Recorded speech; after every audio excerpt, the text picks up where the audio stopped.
Ok, sau đây bọn ổn ở khía ngày nay chúng mình nhầm bộ lẽ nhầm nâng chạm đây bọn ổn ở khía ông pi ca adjust mình là ca cầm nót position ti tăng rồi bọc phán hay nâng đại chạy rồi khi nhà bọn ổn mà chúng luôn nè đại chi mấy nâng pe classคือគាត់ចាប់ឲ្យតែបានគេដាក់មិនក៏ដាក់អញ្ចឹងដែរនៅពេលដែលគាត់ធ្វើអញ្ចឹងនៅពេលដែលគាត់ជីគឺគាត់អាចនឹងឈឺខ្នងដៃហើយនៅពេលដែលឈឺខ្នងដៃគឺធ្វើឲ្យយើងនឹងមានអារម្មណ៍អត់ comfort ទេអញ្ចឹងបងប្អូនមកមើលទាំងអស់គ្នាតើធ្វើដូចម្ដេចឲ្យយើងមានអារម្មណ៍ comfort ដើម្បីចាប់ប្រាំងហើយនឹងចុចឡើងចុះលេខបាទឥឡូវនេះគឺយើងមានកង់នៅទីនេះហើយអ្វីដែលយើងត្រូវការនៅទីនេះគឺតសលេខ5ទេប៉ុន្តែចំពោះអាគ្រឿង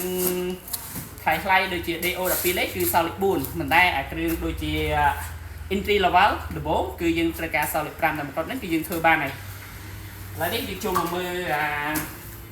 ទីតាំងប្រាំងអានេះយើងហៅប្រាំងអានេះយើងហៅដៃចុចអញ្ចឹងប្រាំងនៅពេលដែលវាផ្ងាច្រើនពេកនៅពេលដែលយើងចាប់ជីទៅគឺយើងឃើញចេះនៅពេលដែលយើងធ្វើបែបនេះគឺឲ្យយើងអាកន្លែងខ្នងដៃយើងនេះគឺវានឹងឈឺ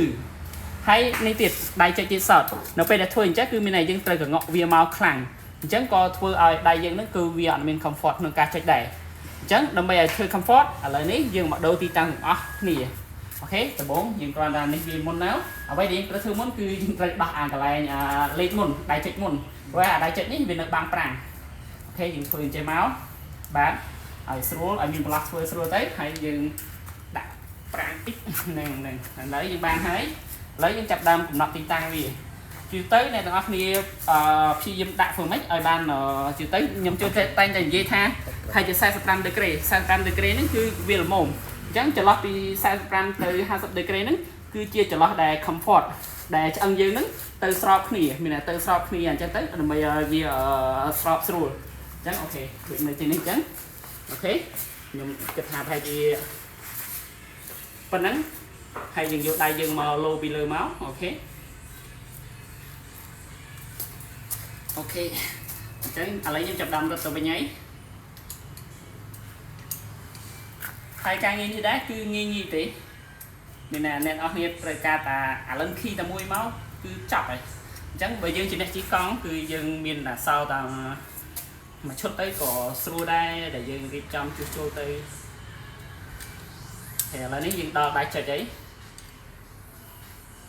អូខេឥឡូវខ្ញុំកំណត់អូខេអញ្ចឹងពេលអានេះក៏យើងមិនចាំបាច់ដាក់ឲ្យដល់ប្រាំងដែរយើងដាក់ធ្វើម៉េចឲ្យយើងដៃចុចឲ្យស្រួលហើយស្វែងដៃចុចដៃធំដូចមនុស្សសាច់អ៊ំអញ្ចឹងវាដៃធំយើងដាក់ឲ្យចោតជាងទៅអូខេឥឡូវនេះគឺបានហើយអញ្ចឹងពេលដែលយើងជិះអូខេពេលយើងជិះអញ្ចេះទៅពេលស្រួលពេលយើងត្រូវការចាប់ប្រាំងគឺស្រួលពេលដែលយើងចុចហ្នឹងហើយអញ្ចឹងមានតែយើងអត់ងើយអានេះខ្លាំងពេកអត់ងើយអានេះខ្លាំងពេកអូខេអញ្ចឹងអានេះគឺជាវីដេអូចែករំលែកអំពីការកំណត់ទីតាំងរបស់ដៃប្រាំងហើយនឹងដៃចុចដើម្បីអ្នកនរគ្នាមានអារម្មណ៍ comfort ស្រួលក្នុងការជិះកង់បាទអរគុណ